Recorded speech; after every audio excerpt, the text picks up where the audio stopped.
Hello, everyone. I hope you're safe. This is one technique that I'm finding that works pretty well for my home that allows me to share information with you guys. Not knowing when school will reconvene, a way to kind of keep us going through the content. We'll be utilizing these, in essence, just like me, a lecture, but instead of being at school at home, where I'll be able to write on this whiteboard and also share information and talk about concepts verbally.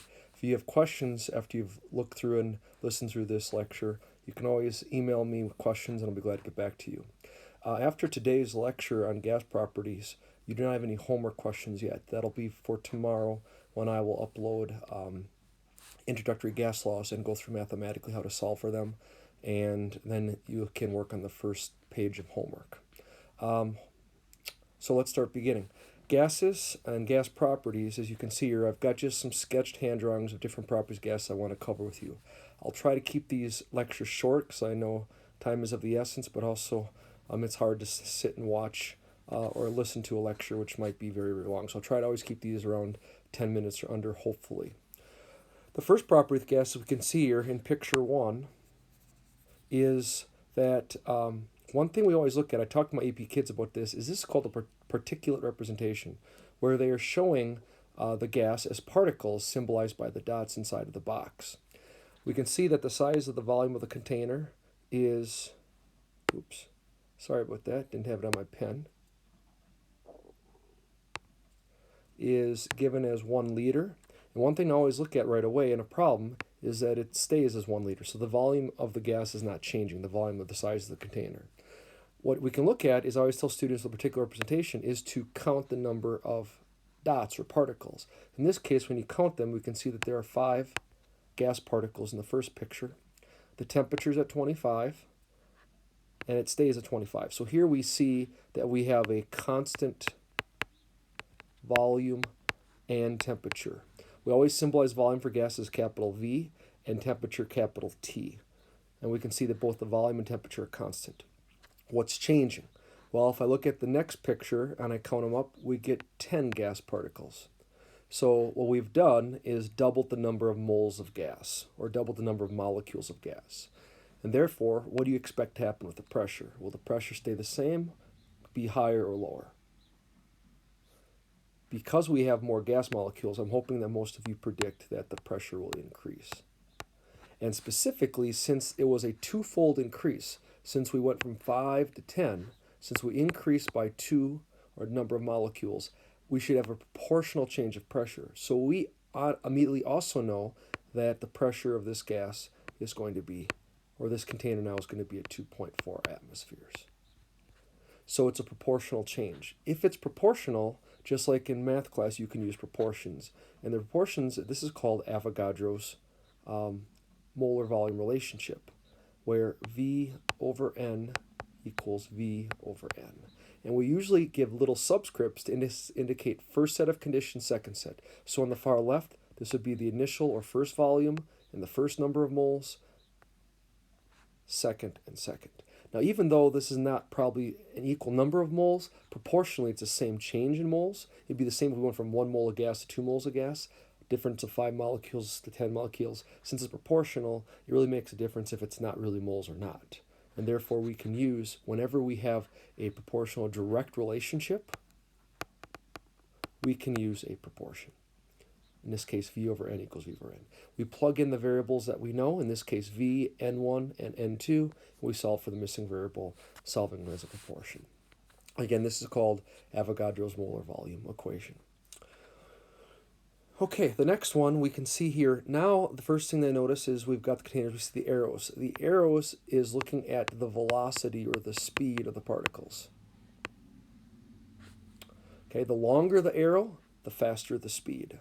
Now we have, instead of a rigid container, the word rigid up above a number 1 means that the volume of the container is fixed. We can't change the volume. But here in a balloon, since it's made out of rubber, it is allowed and can be increase or decrease in size. So therefore, the volume in this case is going to change when we make changes to something. So now the change being made is the temperature is increasing. If the temperature is increasing, the size of the arrow is going to go And overall, the average arrow length is going to increase. Now, not all of the arrows have to increase in size. Some could be smaller than this one. But if we were to take all of the arrow sizes and average them, we would see that they would increase in size. What would that do to the balloon? The balloon would get larger because the particles now, on average, are moving much, much faster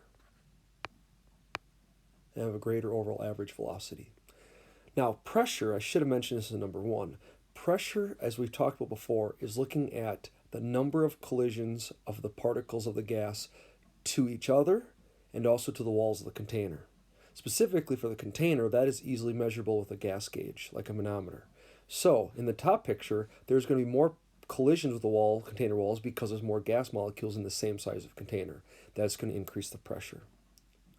Down below, same thing here. What's going to happen is because the particles are moving faster, they're going to hit the inside of the balloon more often, but they're also going to hit with more force, and that's going to cause the pressure inside the balloon to increase. The outside pressure, the atmospheric pressure, is a constant. Therefore, because the internal pressure is increasing, what we see is the volume is going to change. So what we end up having here is a situation. The volume will grow in the balloon until the pressure outside and inside again are constant. Because the volume of the balloon, because the container is flexible and will increase in size, eventually it'll stop increasing once the new temperature is stabilized, and now the pressure inside and outside the balloon is constant. So now the pressure is constant, and you'll notice that the number of dots that I drew, the number of moles, is also constant. So here we're looking at where pressure and whenever we have a flexible container, the pressure inside and outside will be constant, and the number of moles in this case are constant. Therefore, we're looking at here a relationship between temperature and volume. And again, as the temperature is increased, the volume will increase. This is called Charles' law. And therefore, this again is a direct relationship, so we can write it as a proportion. V1 over T1 equals V2 over T2. So here are some of our introductory gas laws that we'll talk about in the next lecture as well. All right, let's look at the next picture, number 3. Again, if we count up the number of particles of gas, it's constant. There's the same number of moles, so the N, or the moles of the gas, is constant. The temperature is also constant.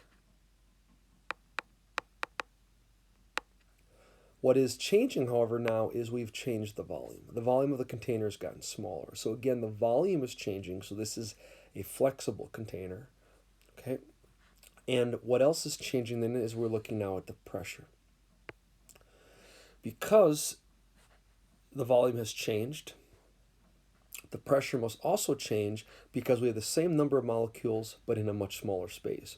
What do you think that's going to do with the number of collisions on the inside of the container walls? You're correct. The pressure is going to increase because there's going to be more collisions. So again, what we can see here is that as the volume changes, in this case, so does the pressure. We're keeping the temperature constant, and we're keeping the number of moles, or the number of particles of gas, constant. Now here it's different, however. It's not a direct relationship. It's an indirect or an inverse relationship, meaning the same thing. In this case, as the volume is reduced, the pressure is increased. So instead of being a proportion, as we've seen in the first two examples, it is now, instead of being a division or a quotient ratio, it is going to be a product ratio, something you might have talked about in Algebra 2. So our equation now, which is called Boyle's law, is P1V1 equals P2V2. So now it's a product ratio and not a quotient ratio. This is always true whenever you have an indirect relationship. We multiply the two conditions and we set them equal to the new set of conditions. All right, lastly, this is looking at another relationship in which we have a fixed container. We see the word rigid, and the volume is staying the same. In this one, we have actually a chemical reaction occurs. We've put solid calcium carbonate into the container, and we've applied a vacuum, and therefore initially there is zero pressure inside of the container because pressure is only created by a gas. molecules striking the walls of the container. Since there is no gas in the container, there is no pressure in it. We heat the material up, and when we heat the material up, calcium carbonate decomposes down below, as we can see in the reaction, into solid calcium oxide and carbon dioxide gas. So now we are going to see gas particles go into the container. And what's going to happen then is the pressure in the container is going to go from 0 and is now going to increase, because now there's particles of gas that are there and will strike the walls of the container, creating pressure. In this case, how would we know when the reaction is complete? This would be an AP chemistry type of question. How do we know the reaction is finished if we can't see it? Because calcium carbonate is a white solid, so is calcium oxide. Visually, you're not going to see when the reaction is done. How you could know it's done is eventually what's going to happen to the pressure reading.